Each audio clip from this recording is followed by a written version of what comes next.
दोस्तों 2 सितंबर 2024 का समय होता है। दिन के समय करीब 12 बज रहे होते हैं। वो एक सड़क पर एक महिला होती है, उसके साथ में 3 बच्चे होते हैं और तो तीनों उनको तीनों की हालत देखकर एक व्यक्ति होता है जिसका नाम होता है जयकृष्ण। जयकृष्ण उस महिला का पहला पति होता है। वो देखता है कि मेरे बच्चे किस तरह दर-दर की ठोकरें खा रहे हैं और उनको अपने साथ में ले आता है। उसकी नज़र पड़ती है तो उसको दया आ जाती है।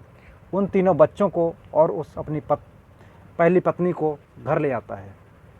घर ले आने के बाद में हालांकि वो जो पहली पत्नी होती है उसको 6 महीने पहले उसके साथ घर से भाग गई होती है अपने प्रेमी के साथ में, और जिस प्रेमी के साथ में वो भागी थी उससे वो 6 महीने पहले वो कोर्ट मैरिज कर चुकी थी और उसके 6 महीने बाद वो अपने घर से भागती है।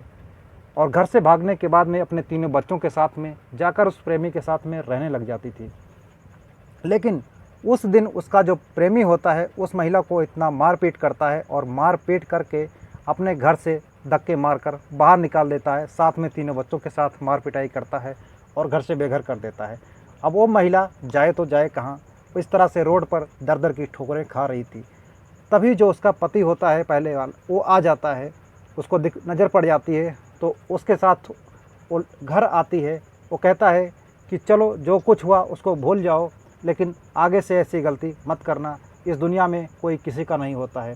महिला सोचती है कि इससे अच्छा मौका कभी नहीं मिल सकता है और अपने पति के साथ में घर चली जाती है।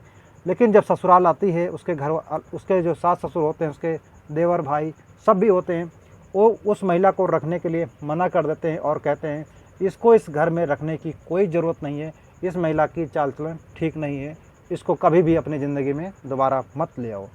लेकिन जो पति होता है वो अपने 3 बच्चों पे तरस खाता है और कहता है कि नहीं, जो कुछ हो गया वो सब भूल जाओ और इसको अपने साथ मैं रखूँगा। अगर आप लोगों को कोई दिक्कत है तो मैं कहीं और चला जाता हूँ, वहाँ पर रहने लग जाता हूँ।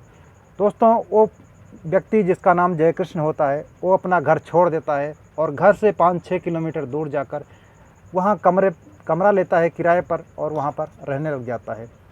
धीरे धीरे वक्त बीतता है, कुछ दिन बीत जाते हैं।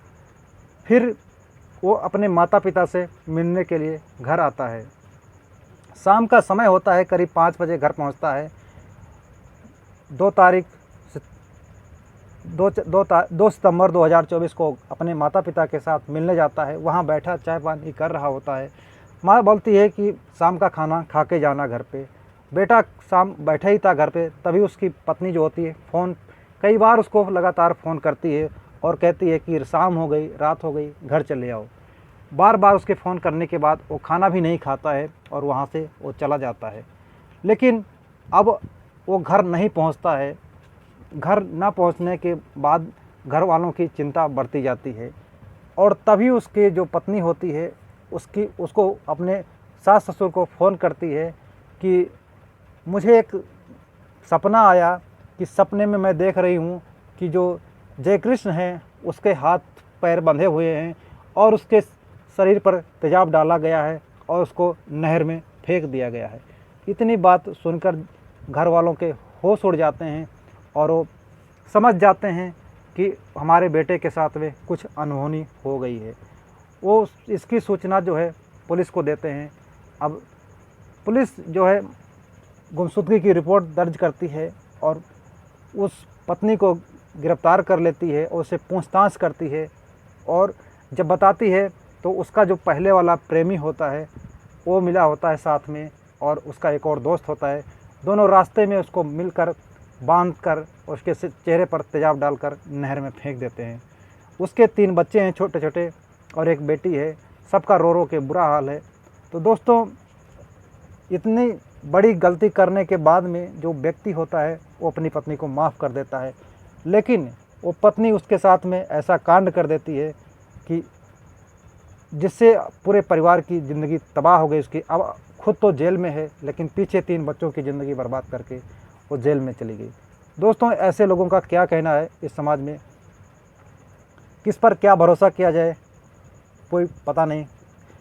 लेकिन इस कहानी ने एक लोगों से भरोसा अब रूठ गया है कि क्योंकि जब इतना अच्छा मौका उसको दिया, उसको इतनी बड़ी गलती को माफ़ कर दिया, लेकिन फिर भी वो उसके साथ में इतनी उसको ज़िंदगी, अगर उसको नहीं रहना था तो ना रहती, लेकिन उसको मौत क्यों, इतनी दर्दनाक मौत क्यों दी।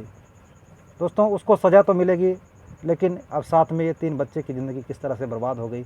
अब बच्चे अपनी माँ को माँ नहीं कह रहे हैं। दोस्तों आपकी क्या राय है इस कहानी के बारे में? मिलते हैं और एक सच्ची घटना के साथ, तब तक के लिए जय हिंद।